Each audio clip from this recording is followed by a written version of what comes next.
Welcome to our lecture tonight. I am Dr. William Richardson of the American Clinics for Preventive Medicine, and tonight we'll be talking about cardiovascular disease reversal, and we'll be talking about the diet. This is a most interesting part because this is a very big part in reversing heart and artery disease. It's the basis of it, it's the diet.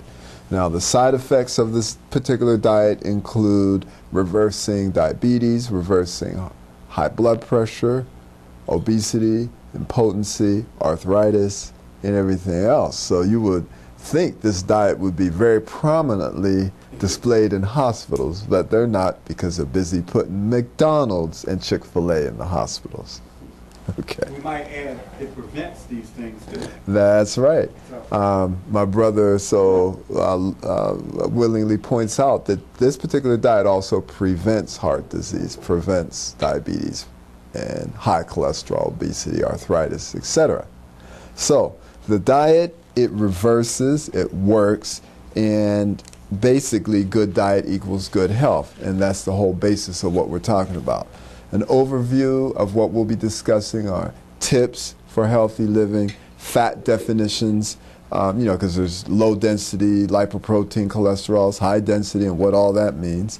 What foods can you eat abundantly and freely? What foods can be taken in limited amounts, and what foods should you completely avoid when you're reversing heart disease? Also, we're talking about food and meal planning, shopping guides, and such as that, and other little specific things we'll put in there.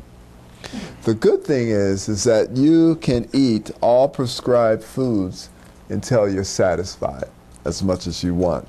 The more you eat, in fact, the more you will reverse the heart disease and the more you'll lose. Isn't that interesting? So there's no starvation here or anything like that. Actually, compliance to the program can be helped by eating more frequent meals. For instance, our anatomical cousins, the gorillas, roam the forest, eat and rest, then roam the forest, eat and rest, and they do that several times throughout the day. And you want to include balanced meals, and we'll explain what that means, including sprouts, beans, other legumes, and some more sparingly nuts and seeds because of the fat, and then lots of dark green leafy vegetables, maybe some whole grains. And if you eat a balance of those foods, you'll get all the protein and nutrients you need. And we also have a study guide called The Keys to Health. Now, the foods that you can eat abundantly are going to be very congruent with this article I have from the Journal of the American Medical Association. This hasn't been on TV, this particular article, and I'm going to read the heading of the article. It says, effects of a dietary portfolio of cholesterol-lowering foods versus lovastatin, which is one of those statin drugs that lower the cholesterol, on serum lipids and C-reactive protein. Serum means in the blood, lipids, that's fats in the blood. So they're saying, what effect does diet have on lowering the fats and the cholesterol and whatnot in the blood compared to the #1 drug used? The #1 drug, which has side effects like liver disease, it destroys your coenzyme Q10, can throw you into other problems. And it also compares the diet, I'll just say diet, versus cholesterol-lowering drug on a blood test that we do called C-reactive protein. The C-reactive protein is a measure of inflammation of the arteries of the body. Why is that important? Because if the arteries become inflamed, they engorge with inflammatory material and can cause more blocking. So many people who come into my practice, they may have a high bad cholesterol, which is the LDL cholesterol, which stands for low density lipoprotein cholesterol and a high C-reactive protein. And when we're done with them on our program, both of those fall dramatically. Okay? Now,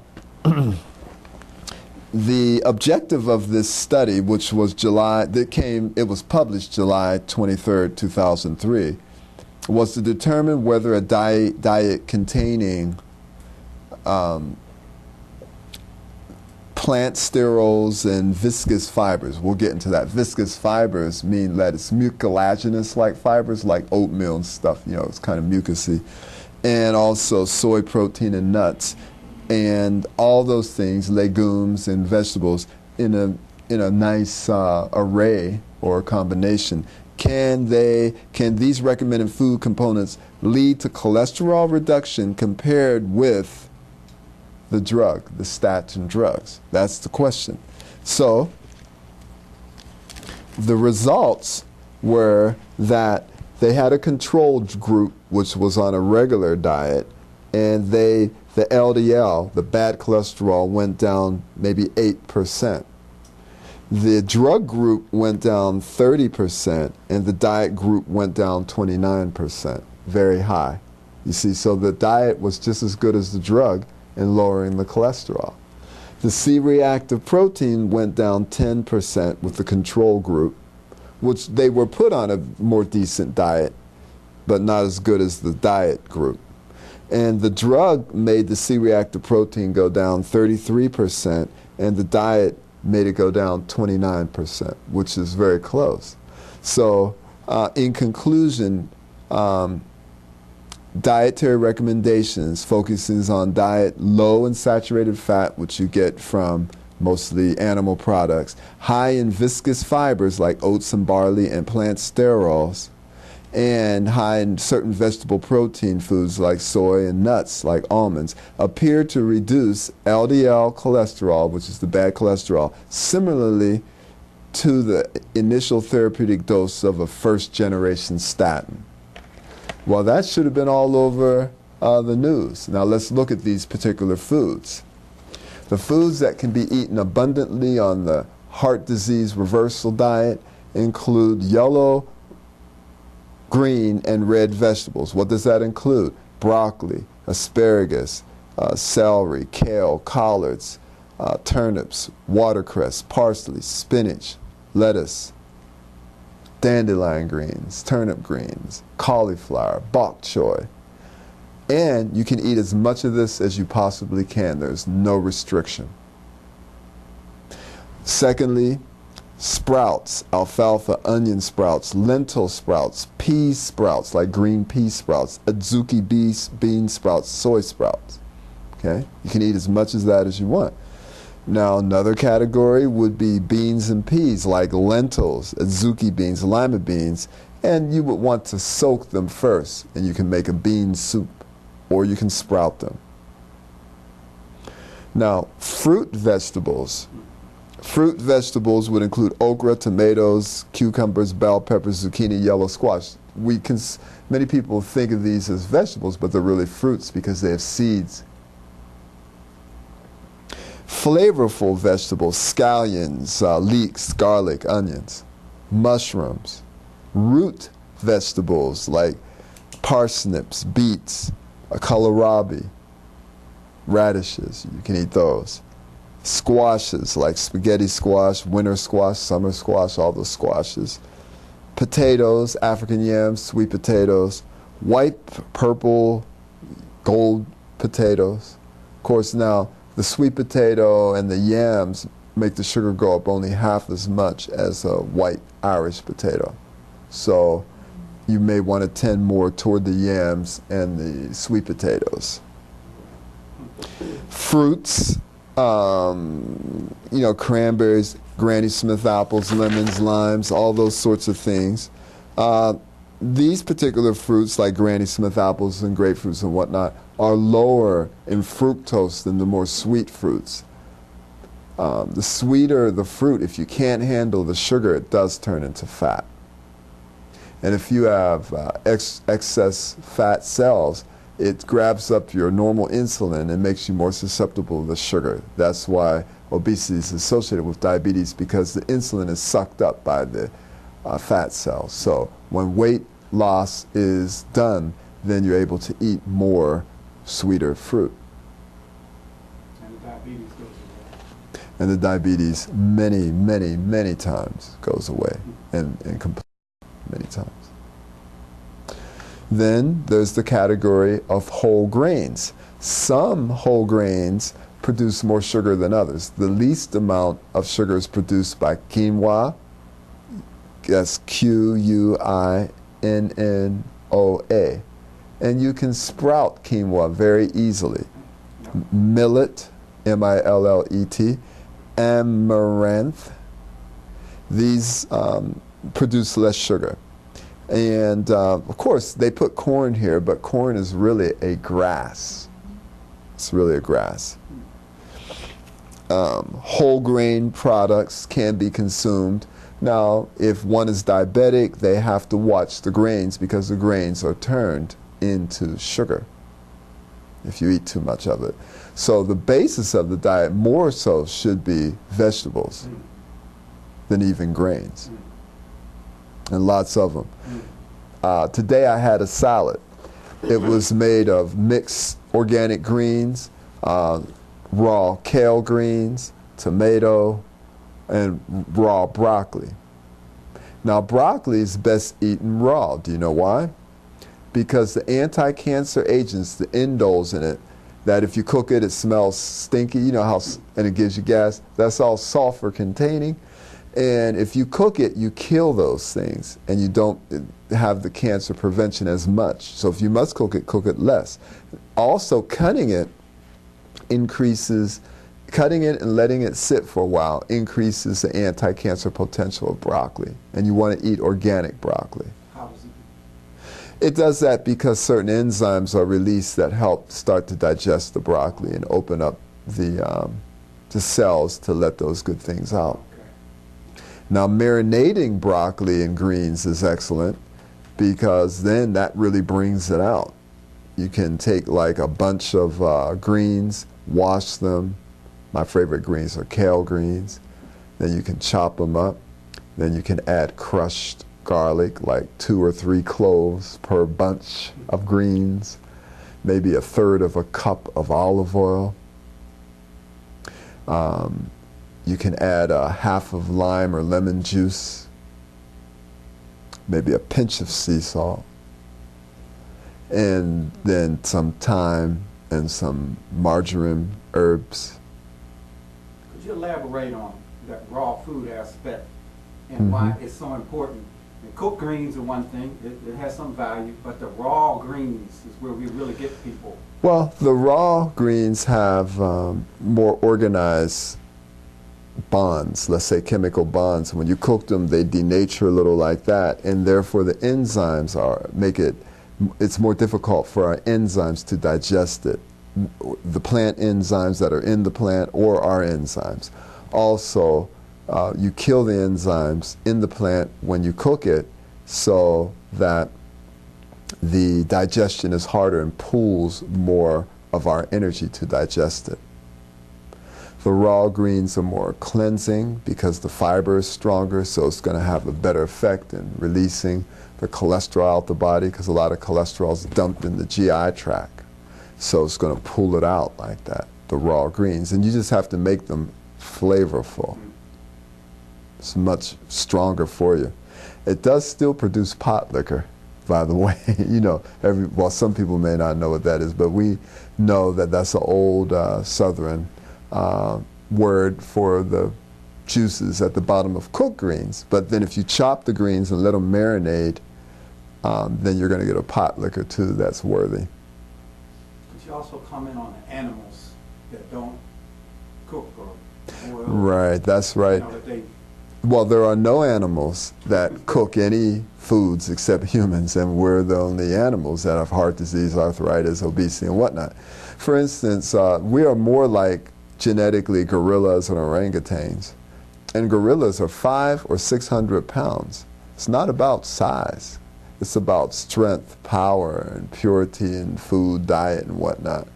The gorillas spend 30% of their waking time eating 50 to 60 pounds of food a day. 40% of their diet are dark green leafy vegetables. Therefore, they eat 22 pounds of dark green vegetables a day. There was an experiment on the Discovery Channel. And in this experiment, they had to have about a dozen human subjects live next to a gorilla, or probably several gorillas, probably at the zoo. And they built little bungalows for the humans to stay in. The experiment was that these average humans, this was in the U.S., the average U.S. citizen humans had to eat exactly like gorillas for 2 weeks. They had to eat everything, they had to try to eat everything the gorillas ate. So the average to catch up to the gorillas per weight was about, you had to eat 11 pounds of food a day. A couple of people, they vomited. They couldn't keep up with eating all the food. They had to eat fruit, and then they ate vegetables, all raw. Lettuce, greens, cauliflower, eat. They had to eat. At the end of the 2 weeks, everybody had lost 20 plus pounds. Everybody's cholesterol dropped like 40 points. They felt great energy. One guy made a comment, "I've been eating meat every day my whole life, and this is ridiculous. I feel great." So why not call it the gorilla diet?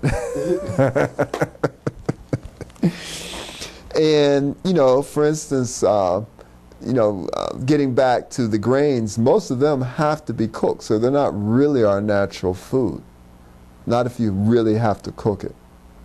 Because it's not natural to cook food, just like it's not natural to cook hair. Now they call it here cooking herbs and spices, but let's say them flavoring herbs and spices. You got fennel, dulse, cayenne, wakame, which is really seaweed. And it's not that salty, and it's very flavorful. And you can sprinkle it on your food. Tarragon, thyme, I mentioned, allspice, sage, saffron. They flavor the food and give it nutrition as well. Cinnamon's good for diabetes. Sage is good for pregnancy and hair growth. Stinging nettles is good for hair, breastfeeding, and prostate health. And our ancestors used all over the world these herbs. In fact, leading herbs for the prostate include saw palmetto, which is a Native American herb, stinging nettles, which is an ancient European herb, and Pygeum africanus, which obviously is a South African herb. And everybody's using them in combination because you get more power. Mix that with lycopene, which is the red pigment of strawberries, watermelon, and tomatoes, and mix that with zinc, and you have a great prostate supplement, which we sorely need. Now, now the foods to carefully eat or eat in a limited way would be any juice for sure, because juice will make you gain weight because it doesn't have fruit juice. Will make you gain weight because it doesn't have fiber, and the sugar is quickly absorbed. And we remember what happens with excess sugar in the body; it's turned into fat. Are you talking about like if you take your own apple and you squeeze, make your own apple juice? Or you talking about store-bought apple juice? Either one can have a lot of sugar. If you're diabetic, you have to avoid fruit juice like that, period.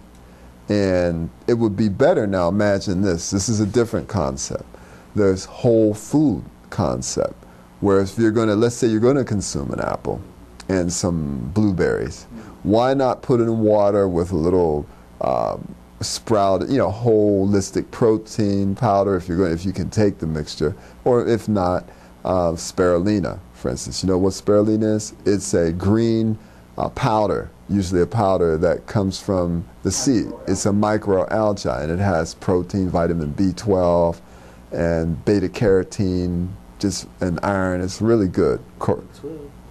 Yeah, that B12. So spirulina, spirulina.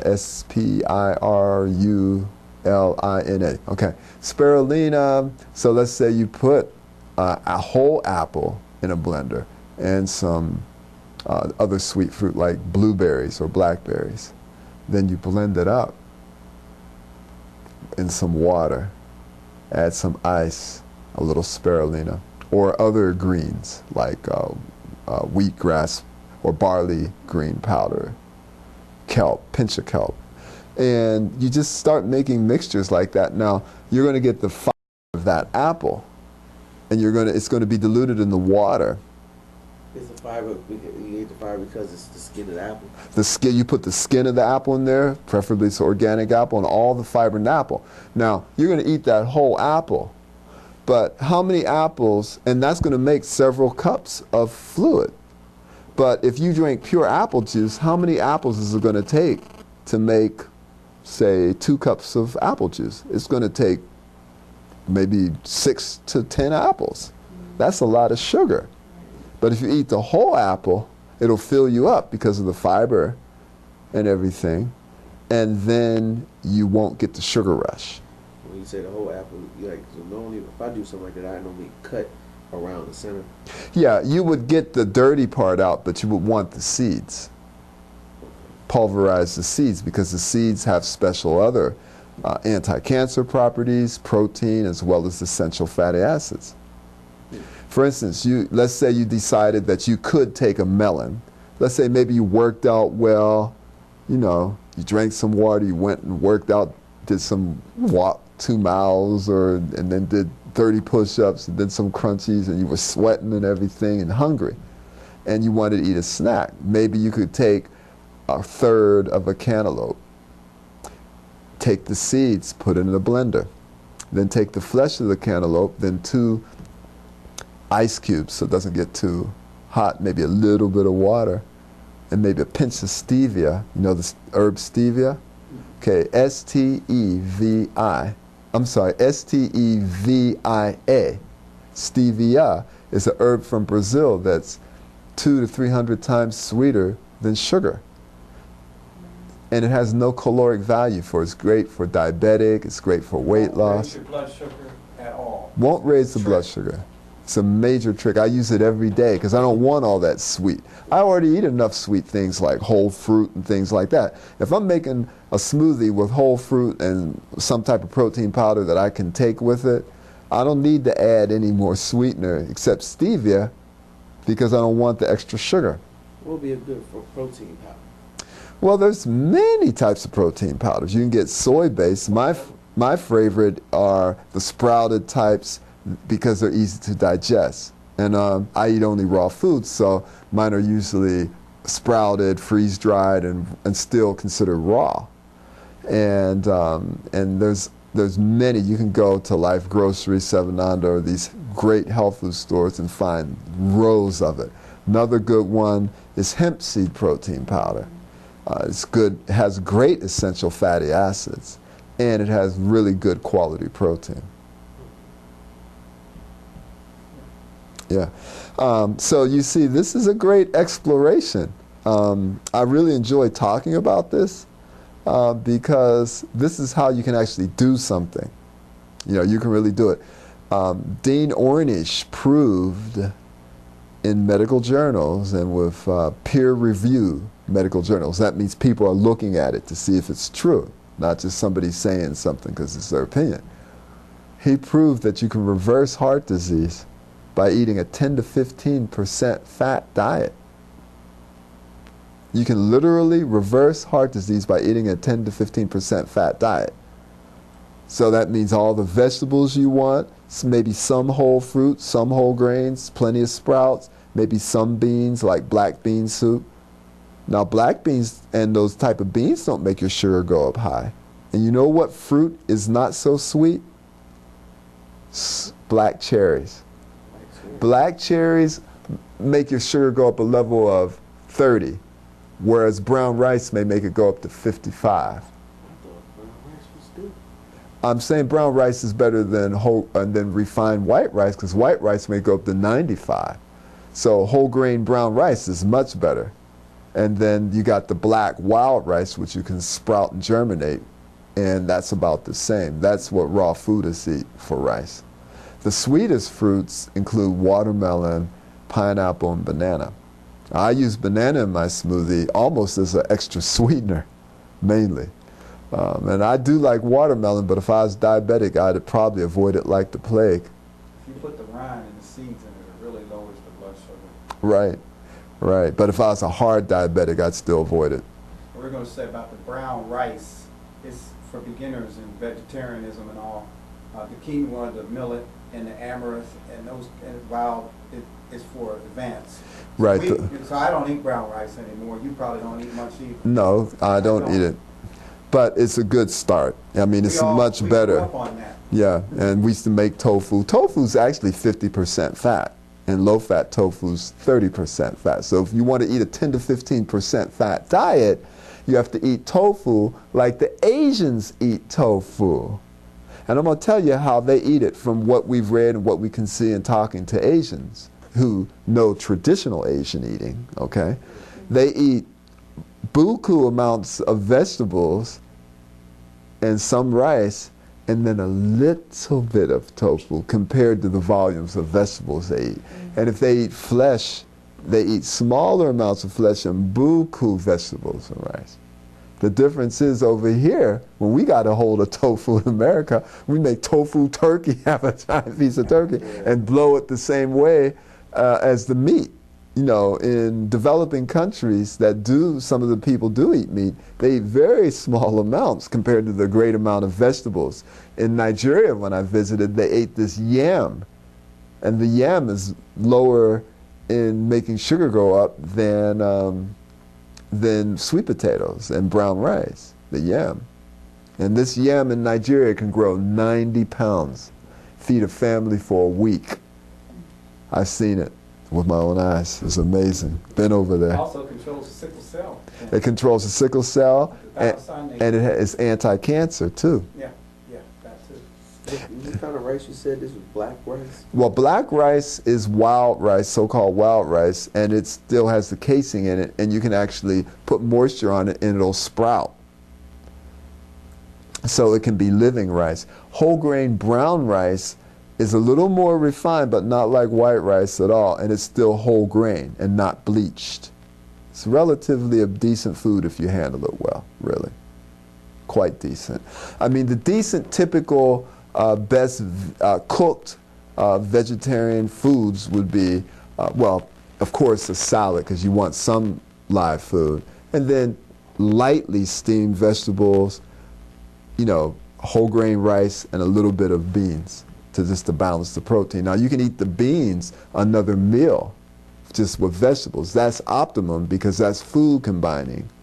Because the rice is the starch, the beans have more protein, and when you combine them, some people will be sensitive and get gas. Most people who eat that combination in the world eat larger amounts of rice, and the beans are a smaller amount.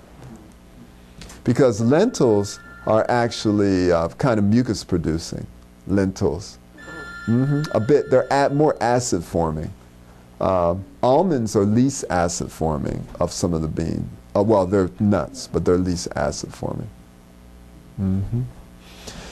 Yeah, so I'm enjoying this lecture. I'm seeing that we're having some good exchange here.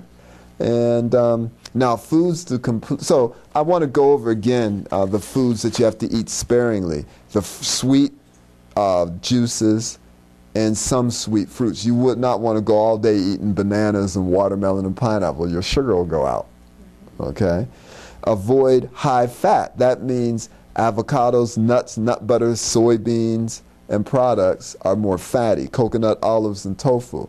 So you would want to not overdo it on that. You know, if you're going to eat olives, eat a couple of olives and giant salad.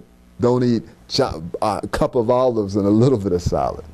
It's my understanding that eating monounsaturated fats, it's good, but if you're trying to eat a lower fat diet, you can still gain weight because of the fat.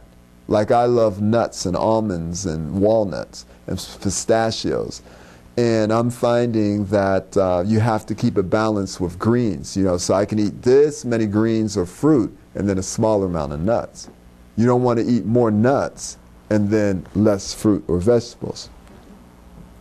The main part of the diet should be succulent fruits and vegetables. That means That's why gorillas don't have to drink so much, because their diet, their foods that they eat mostly are foods that are 50% water. When you cook food, it gets all the water out and it's dehydrating. But don't you have to worry about like sterilizing the vegetables and all that stuff? Sterilizing them, meaning you're talking about getting the pathogens, the bacteria and things off. Sure, you worry about it at all times. And people who eat more raw foods, who are, for instance, HIV positive, have to be very worried about it. And I instruct them to meticulously wash their foods. You have to be meticulous, no matter what you do, really, these days, you know. What is the best way that you suggest washing your foods? Because I know most people say, you know, the chemical cleansers and all that stuff isn't really necessary. Just cold water. Some people say vinegar. Yeah, I mean, me personally, I usually use cold water. Maybe I've taken chances, and maybe I've been lucky no pigs ran into the salad greens that I eat, because I may be in trouble if they did. You know, so it's maybe we shouldn't have so many pigs growing. That is a problem. You know, it really is. As far as oils in general, avoid a lot of oils. Now, we recommend some flaxseed oil or whole flax seeds, a little olive oil, but you don't want to use a lot of it. Not a lot of flaxseed? Not a lot if you're trying to lose weight, because it's fat, it's oil again. It's still calories, concentrated calories. Now, I'm sorry. Omega-3, omega-6, and omega-9, is that supposed to be beneficial in reversing the heart disease? Because I know a lot of times it comes with the oils. Right. First of all, the fish oils per se can help lower the cholesterol and make the blood thinner. On the other hand, Eskimos eat so much of it, it makes their blood so thin they actually get more strokes in the general population. And they have osteoporosis a lot because they eat so much flesh from the fish. And the reason meat and dairy products cause osteoporosis, whether it's fish, because it pulls calcium from the bones to buffer the sulfuric acid that's formed in the blood from eating of the flesh. Alcohol should be avoided or limited, because one shot of alcohol is worth a whole meal of holistic food. Just one shot. And they say if you drink one drink of alcohol per week, it increases your chances of getting breast cancer if you're female. One drink a week. Yeah. Now, the foods that are to be completely avoided: consume no foods of animal origin. No foods of animal origin. No meats, no shrimp, no fish, no cheese, no cow's milk, nada. I'll explain it to you. First of all the meat, all of it contains cholesterol, even the low-fat fish. The shrimp contains even more cholesterol, 2 to 3 times more cholesterol. And the organ meats of land animals contain 5 to 6 times more cholesterol. Okay? The problem with any dairy products like milk or cheese, even zero fat, or I think that's skim milk, even zero fat dairy products, contains the milk protein called casein. And that casein scars the blood vessels and sets up more hardening of the arteries. Also, the casein helps make cancer grow. In fact, meat and dairy products are like fertilizers for cancer. So I just want to say, they're really getting us on the television. They'll show your grandmother, and then they'll show an egg, and they'll say, well, with diet you can do some things, but your grandmother can't do anything about it. Lying to you. Yeah. It is in the diet. It ain't got nothing to do with grandma much. Yeah, very rare. It's the cholesterol, hereditary diseases.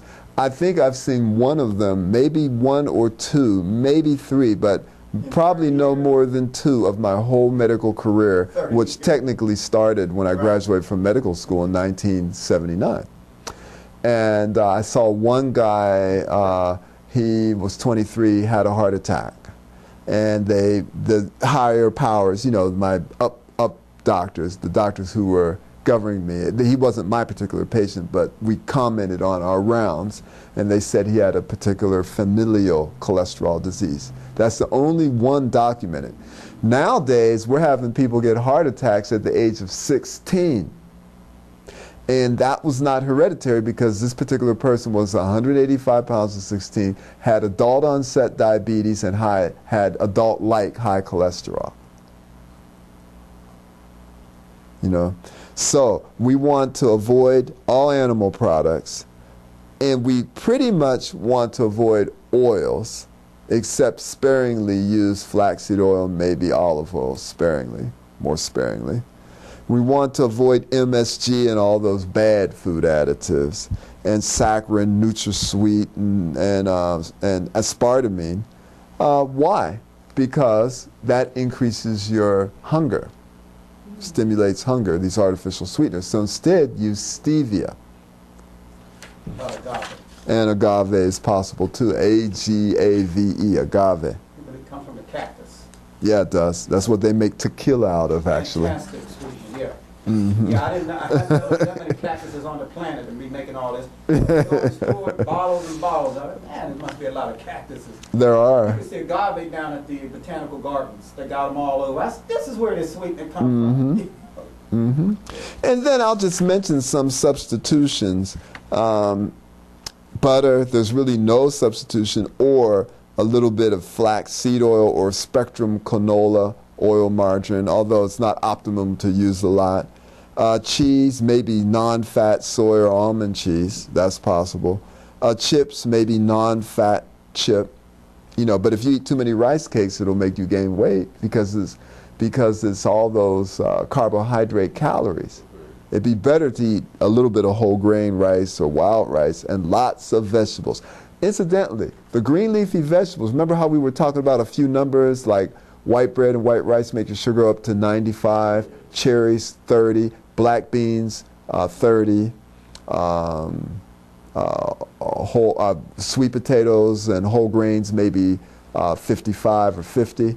Dark green leafy vegetables only make your sugar go up 15. So very low. So dark greens are ideal for diabetes, heart disease, and hypertension, and obesity. Dark greens, and plenty of them. If you want deli meats, you could eat no-fat, soy-based deli meats. You could do that. Eggs for eating, none really. Enriched pasta, you could get no-fat, whole wheat pasta or durum pastas. Hamburgers, you could get no-fat, soy or grain burgers. Hot dogs, no-fat hot dogs, because you're really emphasizing no-fat or low-fat.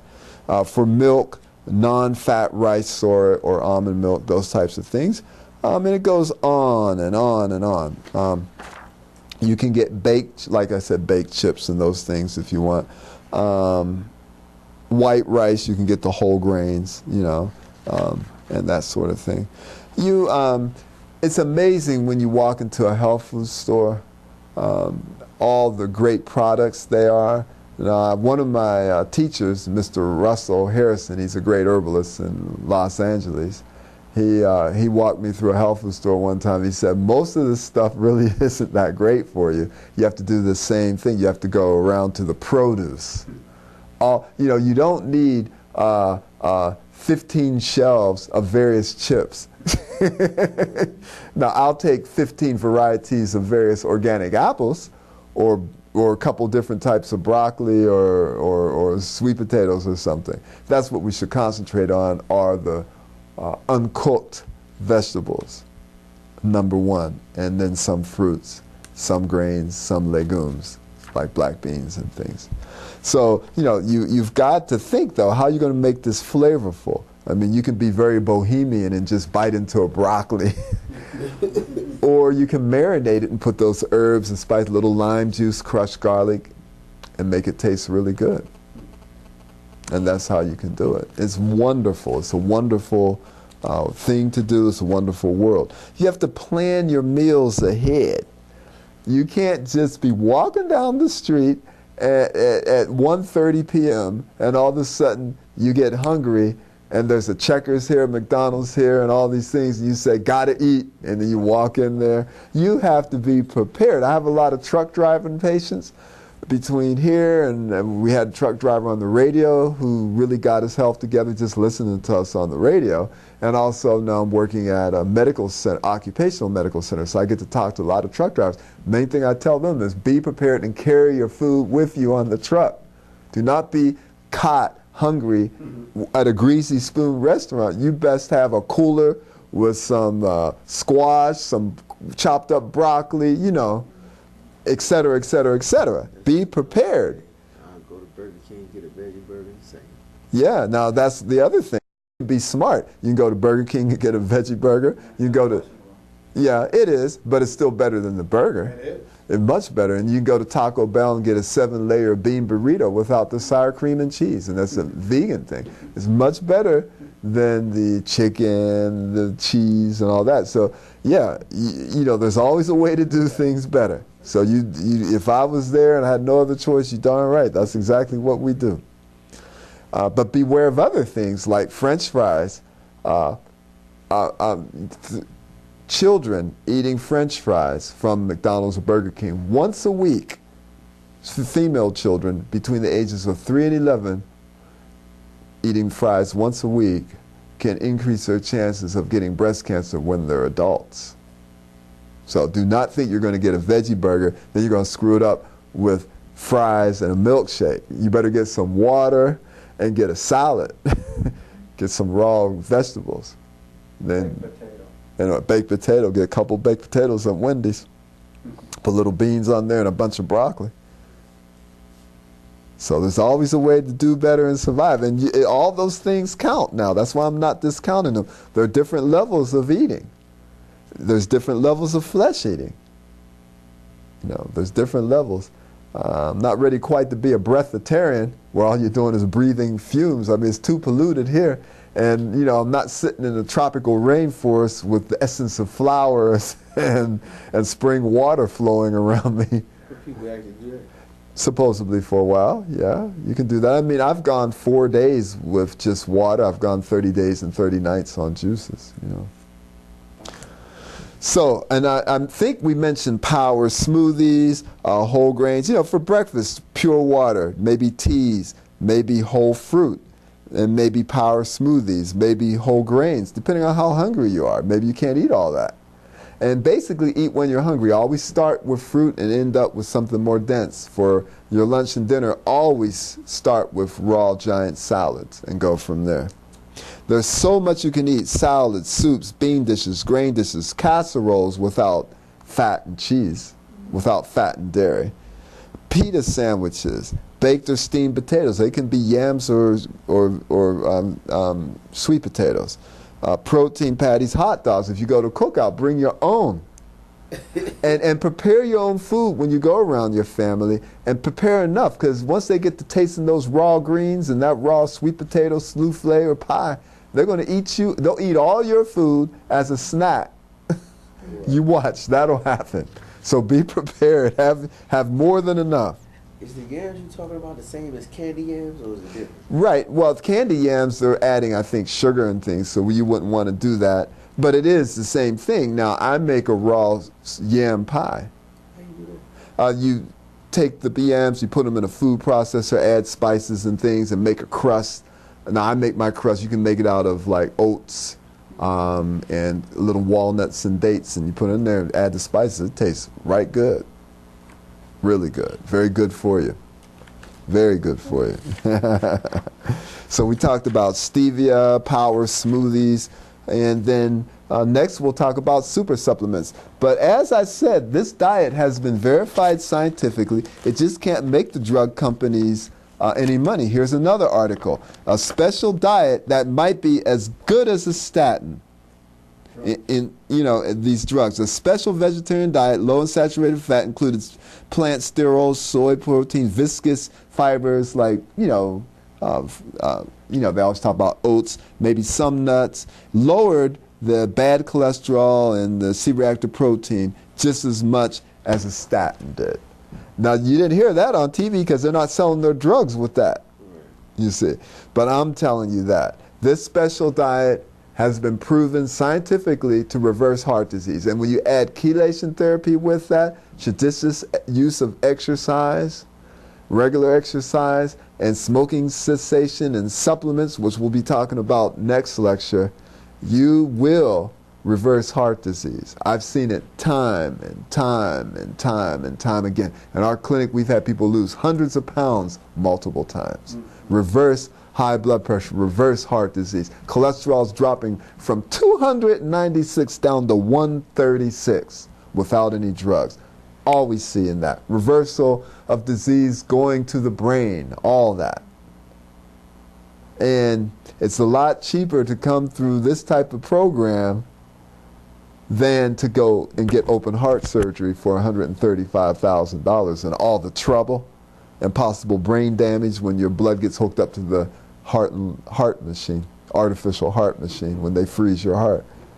And it's no fun taking a saw and going zzz and then pushing you aside.